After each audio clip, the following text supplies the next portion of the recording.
Halo, apa kabar anak-anak?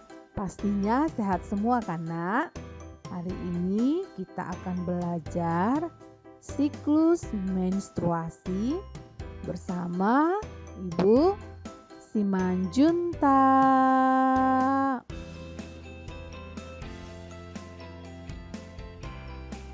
Anak didik ibu perempuan tentunya sudah ada yang mengalami menstruasi karena ketika kalian mengalami ini, kondisi tubuh kalian akan mengalami beberapa gejala. Gejala itu disebutlah dengan PMS atau pramenstruasi sindrom. Seperti apa dia, Nak? Misalnya kalian mengalami gejala mudah marah-marah, sakit kepala, sakit pinggang yang tidak biasa, sulit untuk berpikir, sakit perut atau kram perut yang begitu menyiksa, bahkan timbul jerawat di bagian pipi atau wajahmu karena atau masih banyak gejala yang lain ya, Nak? Bagaimana menstruasi itu terjadi? Coba perhatikan ini, Nak. Wanita memiliki organ reproduksi seperti gambar ini, Nak, di mana sel telur atau ovum dihasilkan oleh ovarium. Ketika sel telur matang akan dikeluarkan oleh ovarium yang disebut proses ovulasi. Pada proses ovulasi dinding rahim menebal dan jika sel telur tidak dibuahi sperma, dinding rahim meluruh dan keluar darah melalui vagina. Seperti itu prosesnya ya, Nak. Jadi menstruasi adalah suatu keadaan keluarnya darah, cairan jaringan, sel epitel, lendir yang keluar dari vagina perempuan.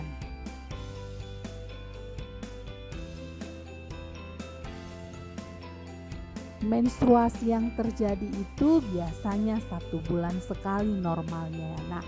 Ketika dia tidak 1 bulan sekali atau 2 bulan sekali itu sudah ada dia gangguan hormonal. Siklus menstruasi ada dia yang 28 hari, ada juga 18 hari yang disebut dengan siklus pendek, ada juga yang sampai 40 hari yang disebut dengan siklus panjang. Jadi ingat ya, Nak, menstruasi terjadi jika sel telur tidak dibuahi oleh sel sperma.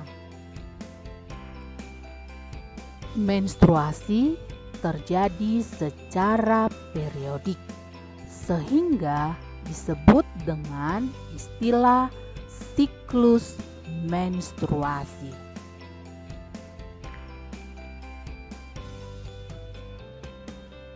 Siklus menstruasi terdiri dari 4 fase. Yang pertama, fase menstruasi atau pendarahan.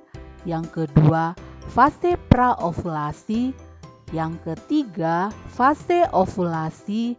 Dan yang keempat, fase pasca ovulasi.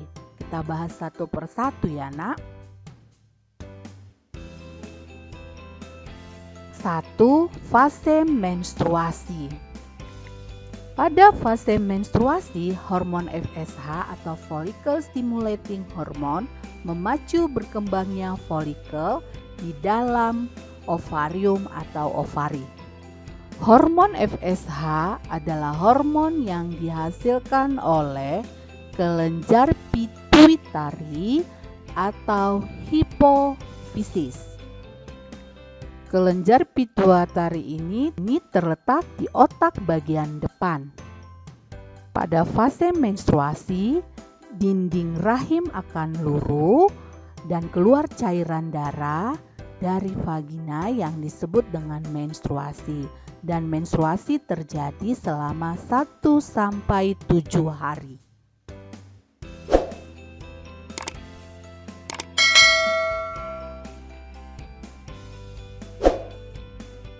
Kita lanjut ya nak ke fase praovulasi. Pada fase praovulasi terjadi setelah menstruasi dan terjadi pada hari ke-7 sampai hari ke-13 sesudah menstruasi.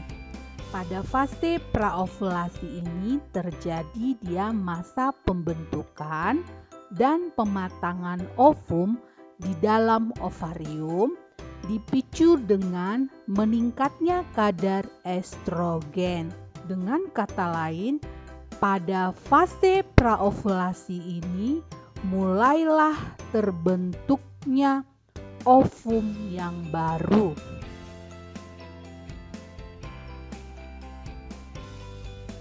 Tiga, fase ovulasi. Fase ovulasi ini ditandai dengan fase di mana sel telur dilepaskan oleh ovarium karena sudah matang dan terjadi pada hari ke-14 dari hari pertama menstruasi. Dan pada fase ovulasi ini dia suatu masa di mana sel telur yang sudah matang siap untuk dibuahi. Jadi di sini kemungkinan akan terjadi kehamilan nak. Fase ovulasi ini disebutlah dia dengan istilah masa subur. Karena apa nak? Karena pada fase ovulasi ini sel telurnya yang sudah matang siap untuk dibuahi.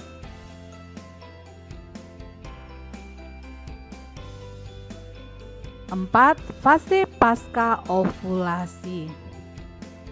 Pada fase ini terjadi kemunduran ataupun kekalahan ovum karena tidak dibuahi sperma. Dan pada fase ini terjadi peningkatan hormon estrogen dan progesteron oleh korpus luteum di ovarium sehingga dinding rahim mengalami penebalan untuk mempersiapkan kehamilan. Dan jika sel telur tidak dibuahi, korpus luteum mulai degenerasi sehingga produksi hormon berkurang, oksigen berkurang, sel-sel dinding rahim meluruh dan terjadi pendarahan. Siklus menstruasi dimulai kembali ya nak. Gambar grafik siklus menstruasi. Di sini bisa kamu lihat grafiknya ya nak ya, siklusnya ya nak. Ada sebelum ovulasi berarti dari fase pertama dan fase kedua, atau fase menstruasi sampai fase praovulasi itu dari hari pertama sampai hari ke-14. Kalau lihat di sini ya nak ya, hormon-hormon yang bekerja di sini ada FSH, estrogen, ada folikel primer, ada folikel sekunder. Dan pada hari ke-14 itu dia fase ketiga yaitu ovulasi.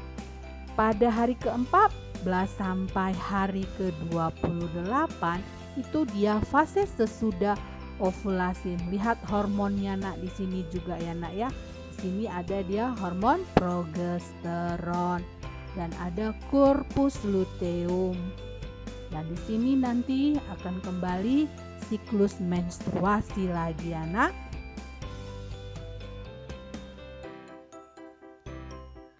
Pernahkah anak didik ibu ketika mengalami menstruasi merasakan nyeri? Pasti ada saja yang mengalaminya nak ya. Nah, bagaimana cara kita meredakan nyeri haid ini? Nah, caranya yang pertama, berbanyak minum air putih hangat ya nak, karena itu bisa mengurangi nyeri. Yang kedua, minum minuman ramuan jahe. 3. Tempelkan handuk hangat di perut bagian bawah. Yang keempat, hindari minuman yang mengandung kafein, contohnya kopi. Jadi ketika menstruasi jangan minum kopi ya nak ya, jangan terasa nyerinya. Biasakanlah olahraga ringan pada pagi hari. Oke ya nak ya, bisa dicoba di rumah ya nak. Demikianlah pembelajaran siklus menstruasi yang bisa ibu bagikan di pagi ini. Kiranya anak didik ibu semua bisa memahaminya dan bisa mengerti ya nak ya. Jadi ibu ucapkan terima kasih.